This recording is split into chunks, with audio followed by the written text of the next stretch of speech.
आदाब दोस्तों। आज हम जिस टॉपिक पर बात कर रहे हैं वो सिर्फ वेदर न्यूज़ नहीं है। ये बात है विंटर ट्रैवल केओस की, और ये कैसे क्वाइटली यूएस और कनाडा में रहने वाले स्टूडेंट्स और वर्कर्स को अफेक्ट कर रही है।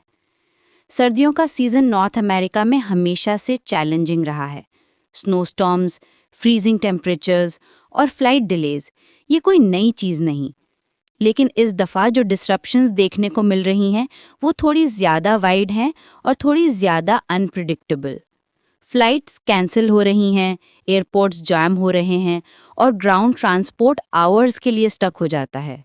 स्टूडेंट्स के लिए ये सिचुएशन सिर्फ इनकन्वीनियंस नहीं होती, क्लासेस मिस होती हैं, एग्ज़ाम्स डिले होते हैं और कभी-कभी हाउसिंग या इंटर्नशिप कमिटमेंट्स भी अफेक्ट होती हैं।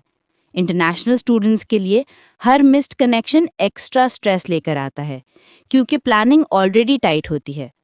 वर्कर्स के लिए भी ये केओस सिर्फ ट्रैवल का इशू नहीं, शिफ्ट बेस्ड जॉब्स में लेट अराइवल का मतलब लॉस्ट पे हो सकता है। ऑफिस बेस्ड रोल्स में भी long commutes, remote work pressure और वेदर अनसर्टेनिटी रूटीन को डिस्टर्ब कर देती है। और जब आप ऑलरेडी वर्क प्रेशर और वीज़ा टाइमलाइंस के साथ बैलेंस बना रहे होते हैं तो ये डिस्ट्रप्शंस मेंटली हैवी हो जाती हैं। एक और चीज़ जो अक्सर ओपनली डिस्कस नहीं होती, विंटर ट्रैवल केओस डायस्पोरा के लिए होम विजिट्स को भी इम्पैक्ट करती है। फ्लाइट्स डिले, रूट्स कैंसिल या फेयर्स अचानक एक्सपेंसिव। घर जाने का प्लान सिर्फ इमोशनल नहीं, लॉजिस्टिकली भी कॉम्प्लिकेटेड हो जाता है। ये सब इस बात की याद दिलाता है कि लाइफ अब्रॉड सिर्फ करियर और अपॉर्चुनिटीज़ का नाम नहीं। एनवायरनमेंट, वेदर और सिस्टम्स रोज़मर्रा की ज़िंदगी पर डायरेक्ट असर डालते हैं, और सर्दियों के दौरान ये असर और ज़्यादा विजिबल हो जाता है।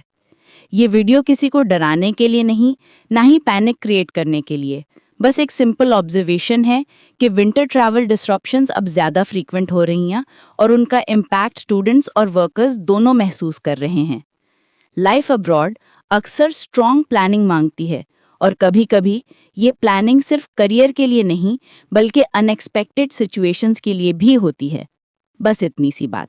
आज के लिए बस इतना ही। और अगर आप इस तरह के गैर जानिबदार तज्जिए सादा और आसान उर्दू में सुनने में दिलचस्पी रखते हैं तो चैनल को सब्सक्राइब करें, वीडियो को लाइक करें और अपनी राय कमेंट में ज़रूर बताएं।